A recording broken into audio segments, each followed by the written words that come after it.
Para pemirsa Kompas TV yang dirahmati Allah, amanat yang repot menjadikan hati manusia senang yang ketiga adalah punya jabatan.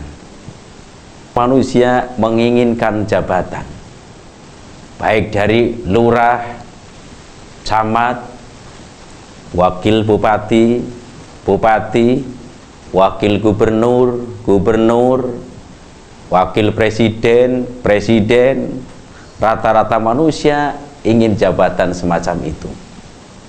Walaupun toh jabatan itu repot, manusia menjadikan hatinya senang. Kok kenapa repot? Belum jadi saja sudah capek. Harus belusukan ke kampung-kampung supaya dipilih oleh mereka masyarakatnya. Sebelum jadi sudah capek, apalagi sudah jadi capek lagi melaksanakan tugas-tugasnya. Tetapi manusia kebanyakan menyenangi hal-hal yang semacam itu, menginginkan hal-hal yang semacam itu. Inilah jabatan. Jabatan itu bisa menjadikan siksaan atau pahala di akhirat. Tergantung ketika punya jabatan dipergunakan dengan baik atau tidak, amanat kepada masyarakat atau tidak. Ini tergantung yang punya jabatan itu.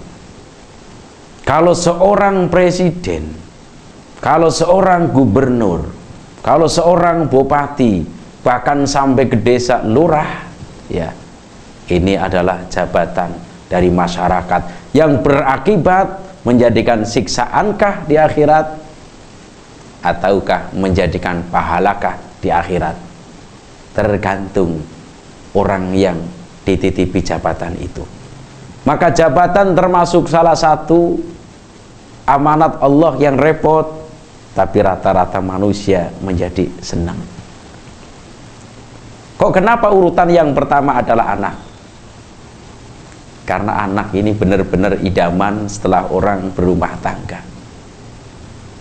Untuk mencetak anak yang soleh dan solihah, tidaklah semudah membalikan telapak tangan, tetapi sangat luar biasa prosesnya.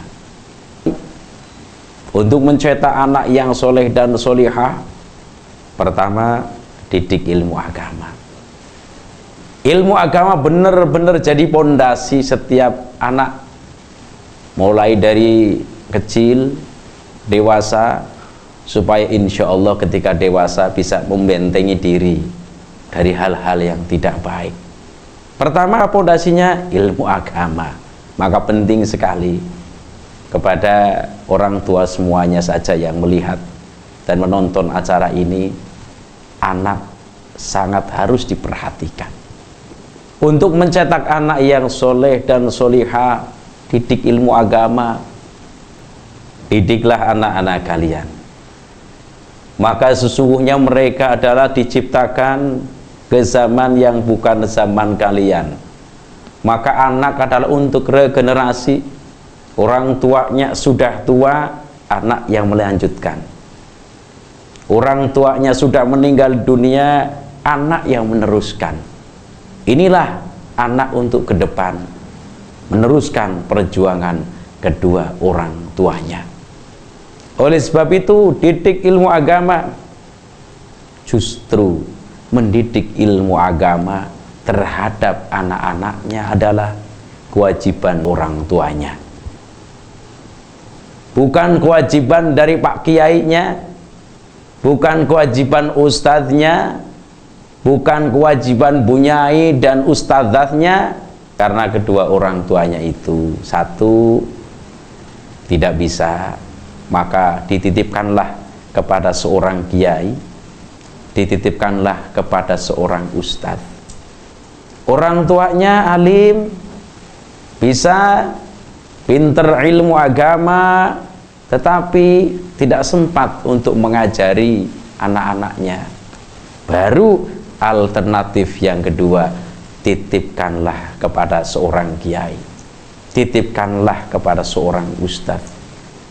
Tetapi perlu diketahui, yang namanya titip harus mengerti, harus bisa mengongkosi karena itu adalah kewajiban orang tuanya, dititipkan kepada seorang kiai, seorang ustadz, maka orang tuanya harus bertanggung jawab. Anak ke depan tidak ada nasibnya yang tahu. Bisa jadi anaknya orang miskin, tapi pada akhirnya menjadi orang yang sangat hebat. Bisa jadi anaknya orang kaya, tetapi setelah besar nanti ternyata nggak jadi apa-apa. Jadi nasib anak ini nggak ada yang mengerti. Oleh sebab itu, para pemirsa Kompas TV yang dirahmati Allah, didik anak-anaknya supaya ke depan menjadi anak yang sukses. Insya Allah, didik ilmu agama, didik ilmu formal, didik ilmu agama lewatnya TPQ, madrasah, PAUD, dan juga yang lain.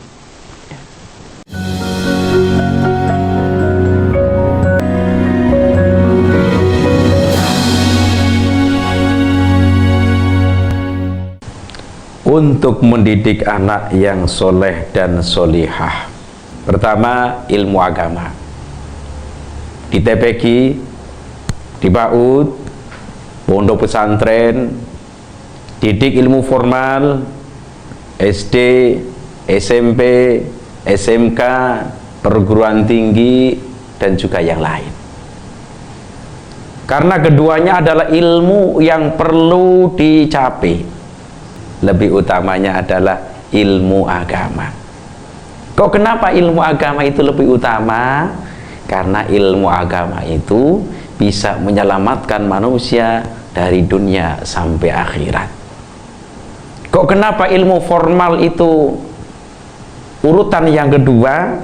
Dikarenakan ilmu formal itu hanya dirasakan di dunia saja. Maka yang paling penting adalah ilmu akhirat. Didikan secara agama iya, didikan secara formal iya, keduanya. Jadi supaya keduanya bisa merasakan dalam satu doa, Rabbana atina fid dunya hasanah wa fil akhirati hasanah wa qina adzabannar. Di dunia diberi kebaikan, di akhirat diberi kebahagiaan. Inilah orang yang sangat beruntung. Kalau orang sudah punya ilmu pendidikan agama, Masya Allah, janji Allah akan diangkat derajatnya oleh Allah.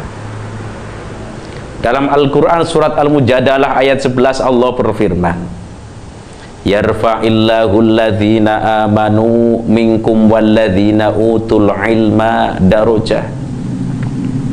Allah akan mengangkat orang-orang yang beriman di antara kalian dan orang-orang yang punya ilmu pengetahuan beberapa derajat. Jadi Allah akan mengangkat orang-orang yang beriman, orang-orang yang punya ilmu pengetahuan. Suatu contoh, diangkat oleh Allah derajatnya lewat ilmu agama, jadi seorang ustadz yang bermanfaat di masyarakat, jadi seorang kiai yang bermanfaat di masyarakat, jadi seorang ustadzah yang bermanfaat terhadap masyarakat, jadi seorang bunyai bermanfaat bagi masyarakat. Inilah lewat ilmu agama Allah mengangkat derajatnya. Jadi janji Allah tidak akan mungkin mengingkari. Orang yang punya ilmu pengetahuan akan diangkat derajatnya oleh Allah Subhanahu wa ta'ala. Mudah-mudahan termasuk anak-anak kita semuanya. Para pemirsa Kompas TV yang dirahmati Allah, didikan ilmu agama, didikan ilmu secara umum dipersilahkan untuk anak-anak kita. Tapi yang paling terpenting adalah menjadi orang yang hebat di hadapan Allah Subhanahu wa ta'ala. Ilmunya diridhoi oleh Allah, ilmunya bisa dimanfaatkan oleh orang banyak, ilmunya bisa menjadikan pahala di sisi Allah Subhanahu wa ta'ala. Untuk mencetak anak yang soleh dan solihah, perintahkanlah solat, didik solat, diperintahkan untuk menjalankan solat. Bahkan dalam sebuah hadis Rasul bersabda, muru auladakum bis shalah wa hum abna'u sab'i sinin. Perintahkanlah anak-anak kalian dengan menjalankan sholat, dan mereka anak-anak usia 7 tahun. Jadi apabila para pemirsa punya anak yang sudah 7 tahun, maka perintahkanlah sholat, perintahkan untuk menjalankan sholat. Tetapi sebagai orang tua harus mampu menjadi contoh terhadap anak-anaknya. Ketika memerintahkan sholat, wahai anak-anak sholat, contoh sholat maghrib, datang waktu maghrib, azan dikomandangkan, anak-anak diperintah, hei anak-anak, berangkatlah ke masjid, berangkatlah ke musola, laksanakan sholat jamaah. Tetapi sebagai orang tuanya harus mencontohi.